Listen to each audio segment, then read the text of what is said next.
Good morning, everyone. This is Joe from MU 180 in my office here Saturday morning, trying to make a quick YouTube clip, in particular for the students on Tuesday who got snowed out Tuesday morning, and then for some of the students who couldn't make it in Tuesday afternoon to do a makeup later in the week. I'll be sending this information to you by way of attachment. This weekly planner, I gave them out in class, as well as what you're about to see on the video sort of filled in along the way. So, without further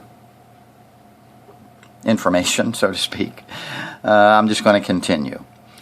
Last week, the homework looked very much like these two boxes, where you listed your courses according to when they occurred through the week.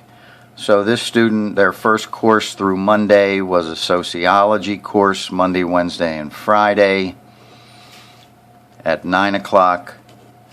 Then they had math, also Monday, Wednesday, and Friday at 11. Then they had philosophy, Monday, Wednesday, and Friday at 2. And philosophy was their last class on Monday, Wednesday, and Friday. Continuing Thursday morning, they had a geography class at 9:30 on Tuesdays and Thursdays.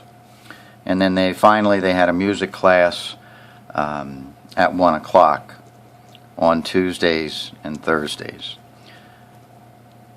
The reason I didn't give you this entire sheet initially was because it does appear to be rather complicated and rather detailed. But remember what I said in class. If there's one characteristic that your professors possess, it's that they are but they are picky. For all intents and purposes, picky translates into being detail and deadline oriented. If you're dealing with someone who's detail and deadline oriented, then the best thing you can do to keep pace with them is to be detail and deadline oriented. So let me continue. One of the things that we did was we looked at the reality that reading is probably the bear in this experience. And when there was too much to read and too little time to do it, there was a tendency to procrastinate, to get overwhelmed, and basically to skim through the material, which didn't play out very well when it came to what you received in the test. So what we're trying to do is smooth this out sort of in a thinner way so we have more time and more concerted effort to address in particular the reading issue. Okay?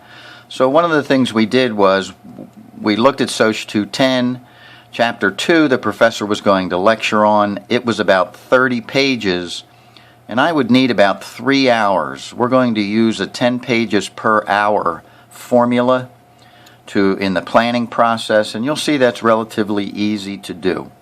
Math, I had about 20 problems. I figured it'd take me about 2 hours, maybe another hour to prepare for the quiz in math on Friday. Philosophy, had to read Chapter 2, about 2 hours, about 23 pages. Geography, Chapter 2, a couple hours for geography this week. And music, even though it was more pages, it was a fairly easy read compared to geography, philosophy, or soc. So I might need about 2 hours or so to cover that material. If I add these up very quickly, I get 3, 5, 6, 8, 10, 12. In class, I had 15 hours. This is a slightly different planner. But either way, we're looking at about 12 hours worth of outside of class work in order to keep pace again with my professor. One of the best ways to do that, and this is all on the attachment that I'll be sending you, one of the best ways to do that is to find 1 hour of time between 8 o'clock and lunchtime. For this particular student, they have a window of time every day between 8 and 12 o'clock. Okay? So the next question you need to ask yourself is, do you have an hour of time between give you a lunch in here, between 1 and 5 o'clock? And almost in every instance, you have an hour of time. For this particular person, right after their last class, they had an hour block of time. Okay? So we've got 9 identified 1-hour blocks of time. Additionally, after my last class or sometime before I wrap things up for the week, I also need to put in a planning hour, okay, where I can sit down, review my planner from the previous week, and look a little bit forward into next week and make a new plan, okay? The playing field doesn't change. Of course, what does change is where the professor's going and what needs to be done to be there right with them pretty much every class period. Okay?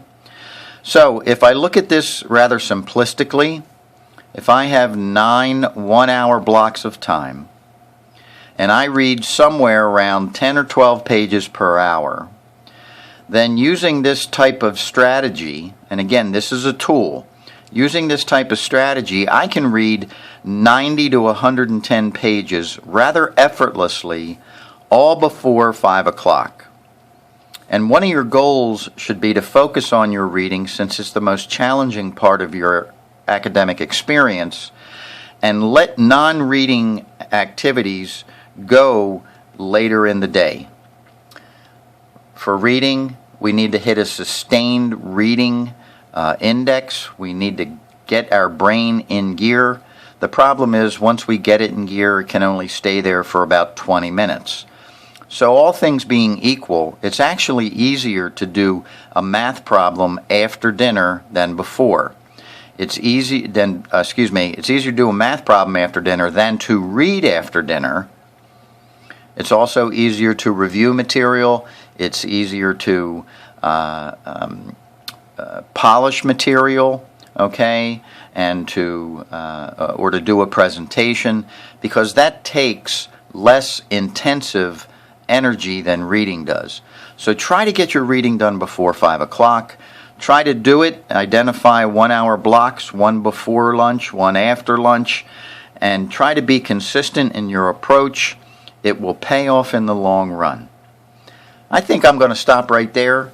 You folks have been great. Keep coming back. It works if you work it, and I'll see you next week.